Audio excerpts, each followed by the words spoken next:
जिस उपदेश से राम जी को राजकुमार भगवान राम बने, वो उपदेश आप सुन रहे हैं। कितना ऊंचा ग्रंथ है। इसको वाल्मीकि रामायण भी बोलते, योग वशिष्ठ महारामायण भी बोलते। राम तीर्थ ने इसी का बार बार अध्ययन किया था। ये आप भी शांत हो जाएंगे परमात्मा में, और दूसरों को भी शांति देने की क्षमता देने वाला ये सदग्रंथ है। इसको वेदांत का सिद्धांत ग्रंथ बोलते हैं। दूसरे होते प्रक्रिया ग्रंथ। ये करके फिर कब वो आचार्य बनो तब समझो, ये तो थोड़ा पढ़ो और फिर वही सिद्धांत की बात। तो बार बार योग वशिष्ठ महारामायण विचारने योग। ओम श्री सद्गुरु परमात्मने नमः। श्री वशिष्ठ जी बोले, हे राम जी, ज्ञान का यह साधन है कि ब्रह्म विद्या को विचार के उसके अर्थ की बारंबार भावना करे और पुण्य क्रियाओं का आचरण करे। इससे भिन्न ज्ञान का कोई साधन नहीं। इसी से ज्ञान की प्राप्ति होती है। जिस पुरुष को ऐसी भावना होती है, उसको यदि नाना प्रकार की सुगंध, अगर, चंदन, चोय आदि और अप्सरा अनिच्छित प्राप्त हों तो उनका निरादर करता है, और जो स्त्री को देखता है तो माता समान जानता है। पराये धन को पत्थर के बट्टे समान देखकर वांछा नहीं करता, और सब प्राणियों पर दया करता है। जैसे अपने सुख को प्रसन्न करने वाला और दुख को अनिष्ट जानता है, वैसे ही औरों को भी अपने सदृश जानकर सुख देता है, दुख किसी को नहीं देता। इस प्रकार वह पुण्य कर्म करता रहता है, सतशास्त्रों के अर्थ का अभ्यास करता है और सर्वदा असंग रहता है।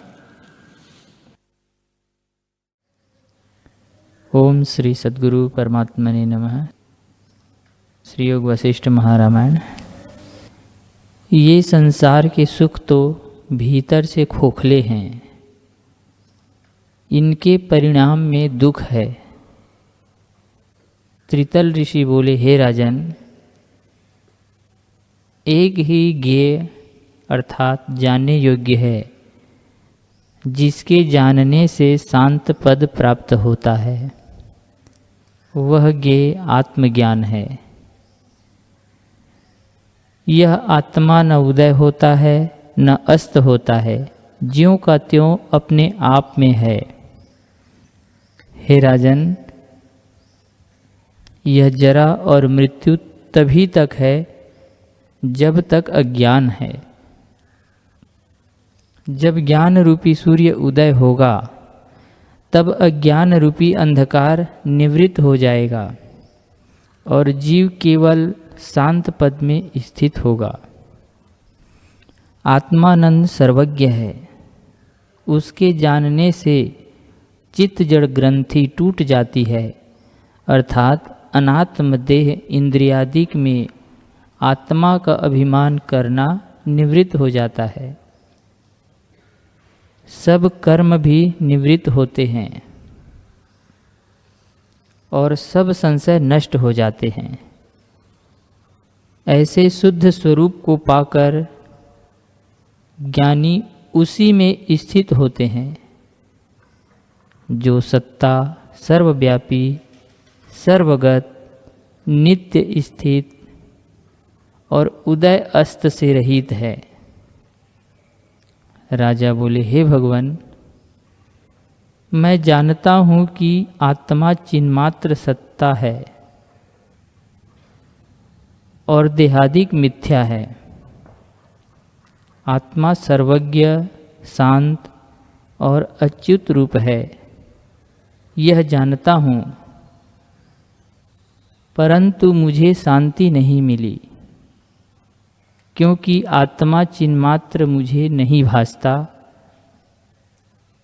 और स्वरूप में स्थित भी नहीं हुई। इसलिए कृपा करके उपदेश करिए कि मैं स्थित हूँ।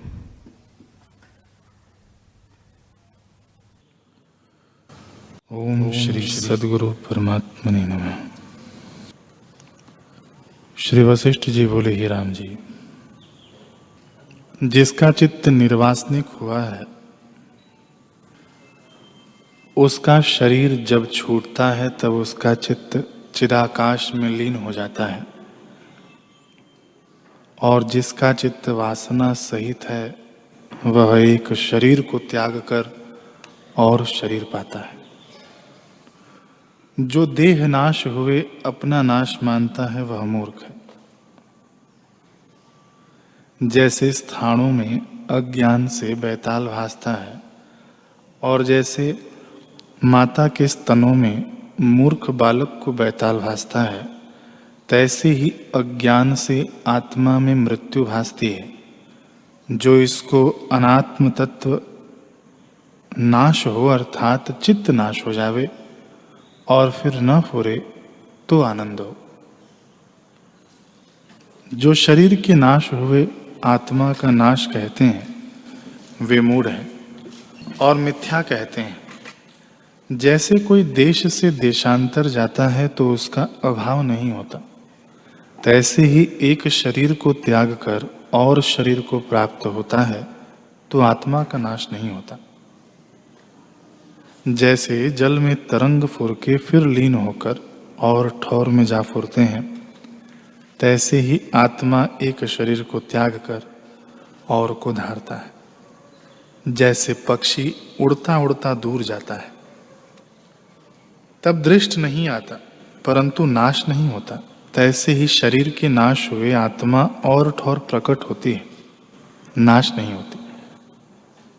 हे राम जी, वासना के वश से वह जीव एक शरीर को त्याग कर और शरीर को प्राप्त होता है। इस प्रकार वासना के अनुसार जीव फिरता है। ओम श्री सद्गुरु परमात्मने नमः। श्री योग वासिष्ठ महारामायण। श्री राम जी ने पूछा, हे महानंद को देने वाले, यह जो बीजों का बीज आपने कहा है सो किस प्रकार कहा प्राप्त हो दो। जिस प्रकार उस पद की प्राप्ति शीघ्रता से हो वह उपाय आप कहिए। श्री वशिष्ठ जी बोले, हे रामचंद्र जी, इन सब के बीच का जो उत्तर दिया है उस उपाय से परम पद की प्राप्ति होती है। अब और भी जो तुमने पूछा है वह सुनो।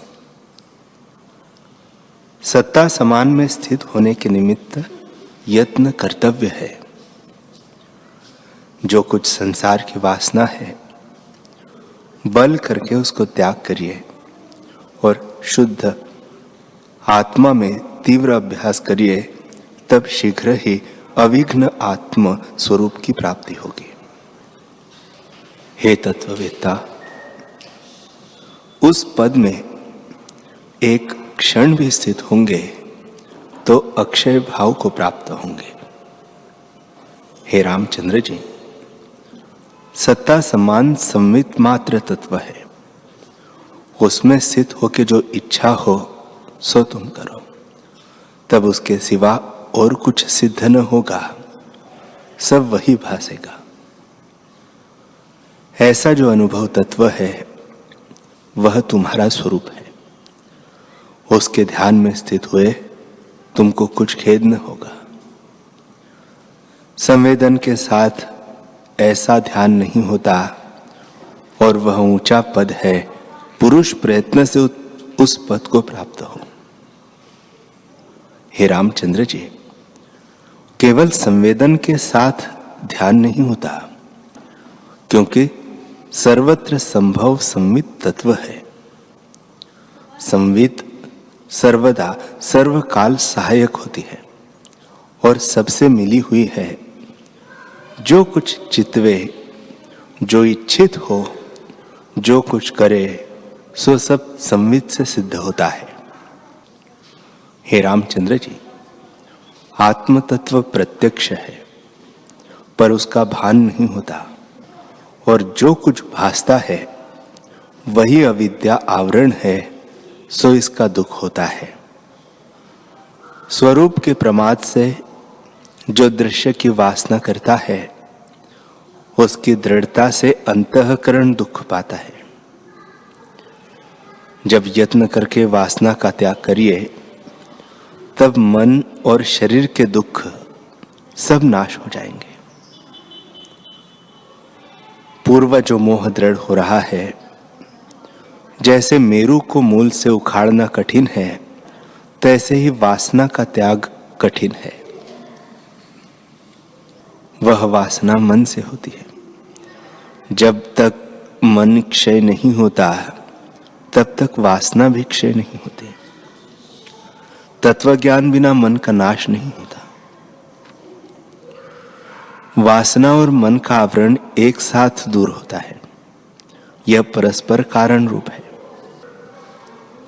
इससे हे रामचंद्र जी, तुम पुरुष प्रयत्न करके मन के संकल्प विकल्प को निवृत्त करो और अभ्यास और विचार करके विवेक का उपाय करो और भोगों की वासना दूर से त्यागो। इसे से तुम शांतिमान होंगे।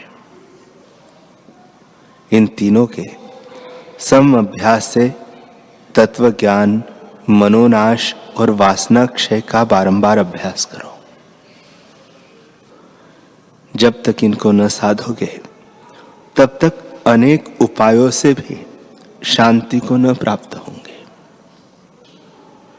हे राघव, वासना क्षय और मनोनाश और तत्व ज्ञान से वासना क्षय न करे तो कार्य सिद्ध नहीं होता, और जो मनोनाश करे और तत्व ज्ञान से वासना क्षय न करे तब भी कल्याण न होगा, और तत्व ज्ञान का विचार करे और वासना क्षय न हो तब भी कुशल न होगी।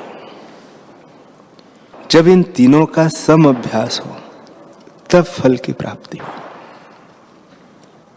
हे रामचंद्र जी, एक के सेवन से सिद्धता नहीं प्राप्त होती है। जैसे मंत्र को कोई प्रतिबंध लय न करे तो मंत्र फलदायक नहीं होता, और एक एक चरण पढ़े तो भी फलदायक नहीं होता। जब तक सब मंत्र संध्या आदि एक ठोर नहीं होते, तब तक मंत्र नहीं फूटते। तैसे ही अकेले से कार्य सिद्ध नहीं होता।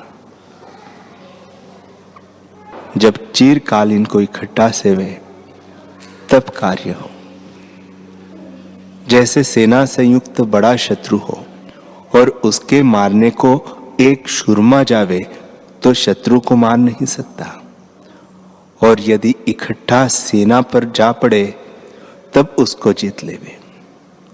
तैसे ही संसार रूपी शत्रु के नाश के लिए जब तत्व ज्ञान, मनोनाश और वासना क्षय का इकट्ठा अभ्यास हो, तब संसार रूपी शत्रु का नाश हो।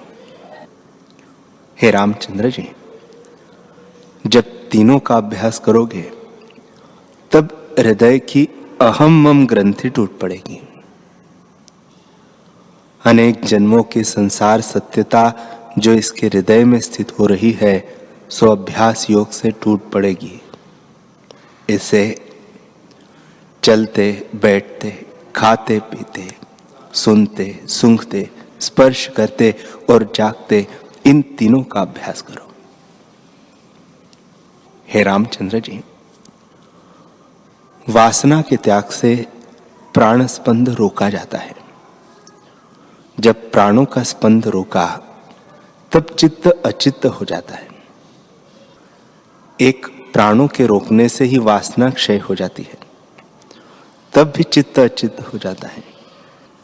आत्मयोग से अथवा वासना के त्याग से आत्म तत्व प्रकाशेगा। इनमें जो तुम्हारी इच्छा हो वही करो। चाहे प्राणों को योग से रोको, चाहे वासना का त्याग करो।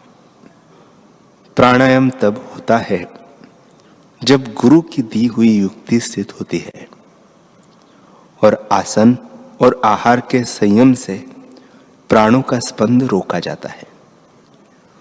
जब सम्यक ज्ञान से जगत को अवास्तव जानता है, तैसे वासना नहीं प्रवर्तती। जो जगत के आदि और अंत में स्थित है, उसमें मन जब स्थित होता है, तब वासना नहीं उपजती। हे रामचंद्र जी, जब व्यवहार में निस्संग और संसार की भावना से विवर्जित होता है और शरीर में असद बुद्धि होती है, तब भी वासना नहीं प्रवर्तती। और जब विचार करके वासना क्षय हो, तब चित्त भी नष्ट हो जाएगा। जैसे वायु के ठहरने से धूल नहीं उड़ती, तैसे ही वासना के क्षय हुए चित्त नहीं उपजता। जो प्राण स्पंद है वही चित्त स्पंद है। जब वासना फुरती है तब जगत भ्रम उपजता है। जैसे पवन से धूल उपजती है, तैसे ही चित्त से वासना उपजती है। जब प्राण स्पंद ठहरता है, तब चित्त भी ठहर जाता है। इससे यत्न करके प्राण स्पंद अथवा वासना के जीतने का अभ्यास करो, तब शांतिमान होंगे। और जो यह उपाय न करो और दूसरे यत्न से चित्तवश करने का उपाय करोगे, तो बहुत काल में आत्मपद को पाओगे। हे रामचंद्र जी, इस युक्ति के बिना मन के जीतने का और कोई उपाय नहीं है। जैसे मतवाले हाथी को अंकुश बिना वश करने का उपाय और कोई नहीं, तैसे ही मन भी युक्ति बिना वश नहीं होता। वह युक्ति यह है कि संतों की संगति और सच्शास्त्रों का विचार करना। इस उपाय से तत्वज्ञान, वासना क्षय और प्राणों का स्पंद रोकना होता है। चित्त वश करने की यह परम युक्ति है। इससे चित्त शीघ्र ही जीता जाता है। जो इन उपायों का त्याग कर हठ से मन वश किया चाहते हैं, वे क्या करते हैं? जैसे तम के नाश करने को दीपक जलावे तो नाश हो जाता है, और शस्त्रों से तम को काटे तो तम नाश न होवेगा, तैसे ही और उपायों से चित्त वश न होगा। इस बिना जो और उपाय करते हैं वे मूर्ख है। जैसे मतवाला हाथी कमल की तांत से बांधा नहीं जाता, और जो कोई उससे बांधने लगे तो वह महामूर्ख है, तैसे ही मन के जीतने को और प्रकार जो हठ करते हैं सो महामूढ़ है। और उपाय करके क्लेश प्राप्त होगा, आत्मसुख प्राप्त न होगा। जैसे दुर्भागी जीवों को कहीं सुख नहीं होता है। हे रामचंद्र जी, जिसने तीर्थ, दान, तप और देवताओं की पूजा, यह चारों साधन किए हैं और मन जीतने का उपाय नहीं किया, वह मृग किनाई भ्रमता फिरता है और पहाड़ों की कंदरा में फल और पत्र खाता फिरता है, क्योंकि उसने मन का नाश नहीं किया। इससे आत्मपद को नहीं पाया। वह पशुओं के समान है। जैसे और पशु होते हैं, तैसे ही वह भी है। हे रामचंद्र जी, जिस पुरुष ने मन को वश नहीं किया, उसको शांति नहीं होती। जैसे कोमल अंग वाला मृग ग्राम में जाने से शांति पाता है, और जैसे जल में पड़ा तृण नदी के वेग से भटककर कष्टवान होता है, तैसे ही वह पुरुष कर्म करता है और मन को स्थित किए बिना कष्ट ही पाता है। कभी दुख से जलता है और कभी कर्मों के वश से स्वर्गों को प्राप्त होता है, पर वह भी नष्ट हो जाते हैं। जैसे जल में तरंग उछलते हैं, कभी अधक हो जाते हैं और कभी ऊर्ध्वक हो जाते हैं, तैसे ही कर्मों के वश से जीव स्वर्ग नरक में भ्रमते हैं। इसे ऐसी दृष्टि का त्याग करके शुद्ध संवित मात्र का आश्रय करो और वीतराग होकर स्थित हो। हे रामचंद्र जी, जगत में ज्ञानवान ही सुखी है और जीता भी वही है, और सब दुखी और मृतक के समान है। और बलि भी ज्ञानवान ही है, जो मोहरूपी शत्रु को मारकर संसार समुद्र के पार होता है और सब निर्बल है। इससे तुम भी ज्ञानवान हो। संवेदन रहित जो संवित मात्र तत्व है उसमें स्थित हो। वह एक है और सबके आदि, सबसे उत्तम, कलना से रहित और सब में स्थित है, तो करता हुआ भी अकर्ता होंगे और पर ब्रह्म उदय होगा। श्री वशिष्ठ जी बोले, हे रामचंद्र जी, जिस पुरुष ने आत्मविचार कर अपना चित्त अल्प भी निग्रह किया है, वह संपूर्ण फल को प्राप्त होगा और उसी का जन्म सफल होगा। हे रामचंद्र जी, जिस चित्त में विचार रूपी कण का उदय हुआ है, वह अभ्यास से बड़े विस्तार को पावेगा। हृदय में जो विवेक, वैराग्य, विचार उपजता है, तो वह बढ़ता जाता है और अविद्या रूपी अवगुणों को काट डालेगा और सब शुभ गुण आन उसमें आलय करेंगे। जैसे जल से पूर्ण हुए ताल का सब पक्षी आन आश्रय करते हैं। हे रामचंद्र जी, जिसको सम्यक ज्ञान प्राप्त होता है और निर्मल बोध से यथार्थ दर्शन होता है, उसको इंद्रियां चला नहीं सकती।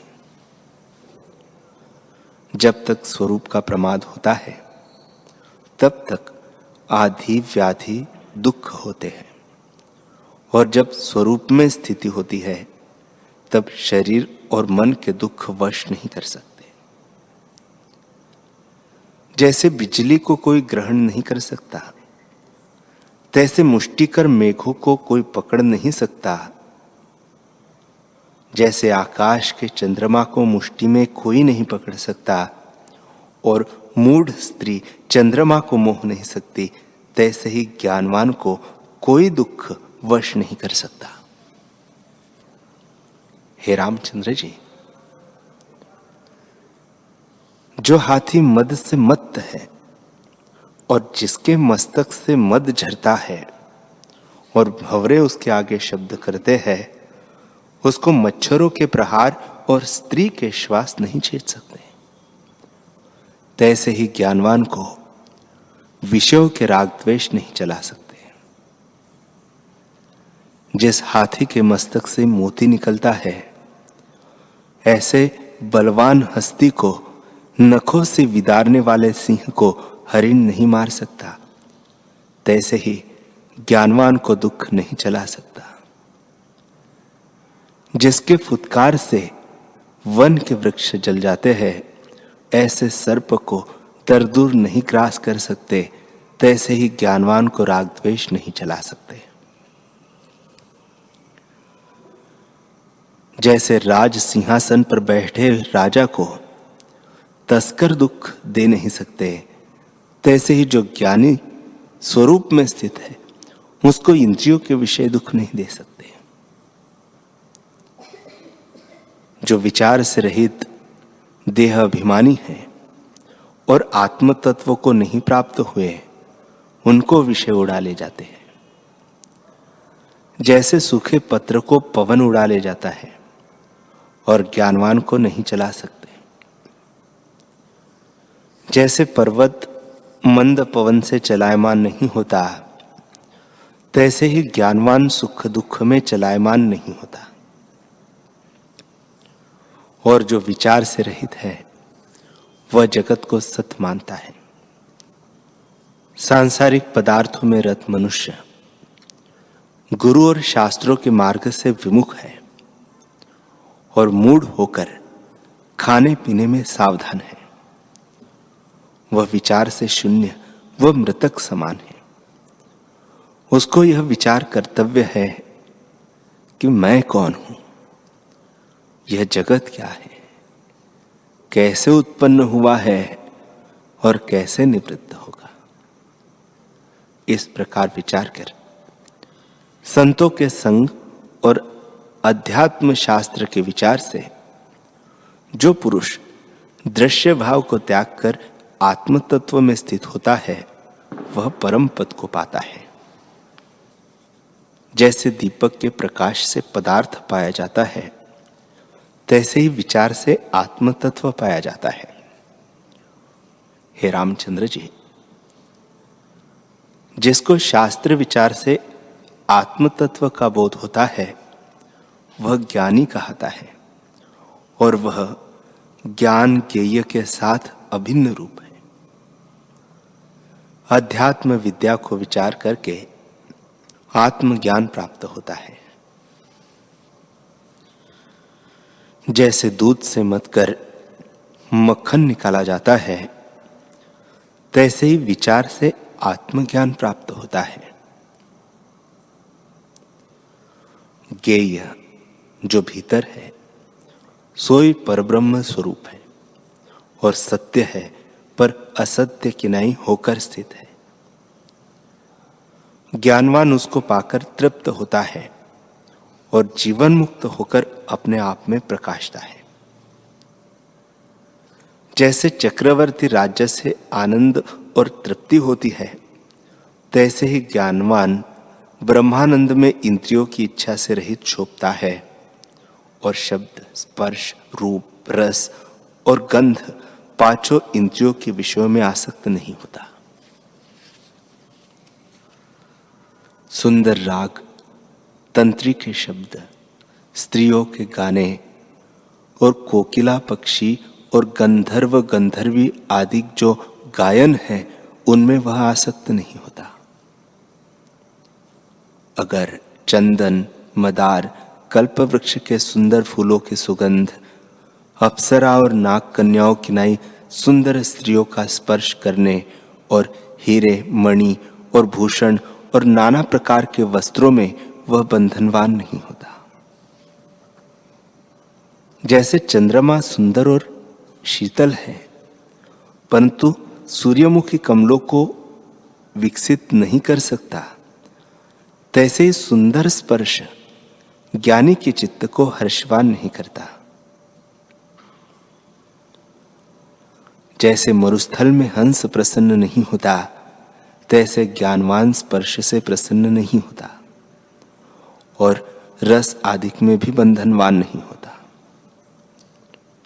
दूध, दही, घृत आदि रस, भक्ष्य, भोज्य, लेह्य और चोष्य, यह चारों प्रकार के भोजन और कटु, तीक्ष्ण, मीठा, खारा आदि जितने रस है, इनकी इच्छा ज्ञानवान नहीं करते और किसी में बंधनवान नहीं होते। वे आत्मबोध से नित्य तृप्त है और किसी भोग की इच्छा नहीं करते। जैसे ब्राह्मण मुर्गी के मांस के खाने की इच्छा नहीं करते, तैसे ही ज्ञानवान उर्वशी, रंभा, मेनकादिक अप्सराओं की इच्छा नहीं करते और चंदन, अगर, कस्तूरी, मदार आदि वृक्षों के फूलों की सुगंध की इच्छा नहीं करते। जैसे मछली मरुस्थल की इच्छा नहीं करती, तैसे ही ज्ञानवान सुगंध की इच्छा नहीं करते और रूप की इच्छा भी नहीं करते। सुंदर स्त्रियां, बाग, तालाब, नदियां इत्यादि जो रूपवान पदार्थ है, तिनकी इच्छा ज्ञानवान नहीं करते। जैसे चंद्रमा बादलों की इच्छा नहीं करता, तैसे ही ज्ञानवान रूप की इच्छा नहीं करते। और की क्या बात है, इंद्र, यम, विष्णु, रुद्र, ब्रह्मा, समुद्र, कैलाश, मंदराचल, रत्न, मणि और कंचन, ये जो बड़े बड़े पदार्थ है, उनकी भी वे इच्छा नहीं करते। जैसे राजा नीच पदार्थों की इच्छा नहीं करता, तैसे ही ज्ञानवान पदार्थों की इच्छा नहीं करते। समुद्र और सिंह के गरजने और बिजली के कड़कने का जो भयानक शब्द है, उसको भी सुनकर वह भयवान नहीं होते, जैसे सुरमा धनुष का शब्द सुनकर भयवान नहीं होता। ज्ञानवान मतवाले हाथी, वैताल, पिशाच और इंद्र के वज्र के शब्द सुनते और देखते हुए भी कंपायमान नहीं होते और सत स्वरूप की स्थिति से कभी चलायमान नहीं। शरीर को जो आरे से काटिए, खड़ंग से कण कण करिए और बाणों से वेधिए तो भी कंपायमान नहीं होते। उसको राग द्वेष भी किसी में नहीं होता। यदि शरीर पर एक ओर जलता अंगारा रखिए और एक ओर फूलों की माला रखिए तो भी वह हर्ष शोकवान नहीं होता। एक ओर खड़ंग धारवत तीक्ष्ण स्थान हो और एक ओर पुष्पशैया हो तो उसको दोनों तुल्य है। एक ओर शीतल स्थान हो और एक ओर गर्म शिला हो तो उसको दोनों तुल्य है। एक ओर मारने वाला विष हो और दूसरी ओर जियाने वाला अमृत हो तो उसको दोनों तुल्य है। हे रामचंद्र जी, चाहे संपदा प्राप्त हो चाहे आपदा हो, चाहे मृत्यु हो चाहे उत्साह हो, इनमें व्यवहार करता भी वह दृष्टि आता है, परंतु हृदय से हर्ष और शोक नहीं। उसका मन ज्ञान संयुक्त है और सदा सम रहता है। हे रामचंद्र जी, लोहे के कुल्हाड़े से उसका मांस तोड़िए, नरक में डालिए और ऊपर से शस्त्रों की वर्षा हो तो भी ज्ञानवान भय न पावेगा और न उद्वेगवान और न व्याकुल होगा, ना ही दीन होगा। ज्ञानवान इनमें सदा समदृष्टि होकर पहाड़ किनाई धैर्यवान स्थित रहता है। हे रामचंद्र जी, ज्ञानवान राग द्वेष से रहित और देह अभिमान से मुक्त हुआ है। उसका शरीर अग्नि में पड़े व खाई में गिरे अथवा स्वर्ग में हो, उसको दोनों तुल्य है और वह हर्ष शोक से रहित है। हे रामचंद्र जी, जिसको स्वरूप में दृढ़ स्थिति हुई है वह चलायमान नहीं होता। जैसे मेरु स्थित है, उसको पवित्र पदार्थ हो अथवा अपवित्र पदार्थ हो, पथ्य हो व कुपथ्य हो, विष हो अथवा अमृत हो, मीठा, खट्टा, सलोना, कड़वा, दूध, दही, घृत, रस, रक्त, मांस, मद्य, अस्थि, तृण आदि जो भक्ष्य, भोज्य, लेह्य, चोष्य भोजन है वह सम है। न इष्ट में वह रागवान होता है और न अनिष्ट में द्वेषवान होता है। यदि एक पुरुष प्राणों के निकालने को सम्मुख आवे और दूसरा प्राणों की रक्षा निमित्त आवे तो दोनों को वह आत्मस्वरूप शांत मन और मधुर रूप देखता है और राग द्वेष से रहित है। रमणीय अरमणीय पदार्थों को वह सम देखता है, क्योंकि उसने संसार की आस्था त्याग दी है। बोध स्वरूप में वह निश्चिंत है, चित्त निराग पद को प्राप्त हुआ है और सब जगत उसको आत्म स्वरूप भासता है और शब्द, स्पर्श, रूप, रस, गंध, पंच विषयों के भोग अपना अवसर नहीं पाते। जैसे दर्पण देखने से प्रतिबिंब भासता है, दर्पण की सूरत रहती है, तैसे ही विषयों में आत्मा देखता है, विषयों की सूरत नहीं रहती। अज्ञानी को इंद्रिया ग्रास लेती है, जैसे तृणों को मृग ग्रास लेते हैं। जिसने आत्मपद में विश्रांति पाई है उसको इंद्रिया ग्रास नहीं सकती।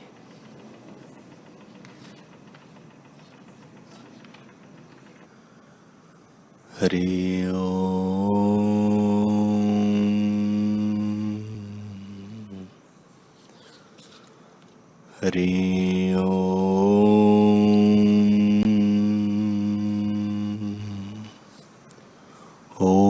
सहना भवतु सहनौ भुनक्तु सह वीर्यं करवावहै तेजस्विनावधीतमस्तु मा विद्विषावहै।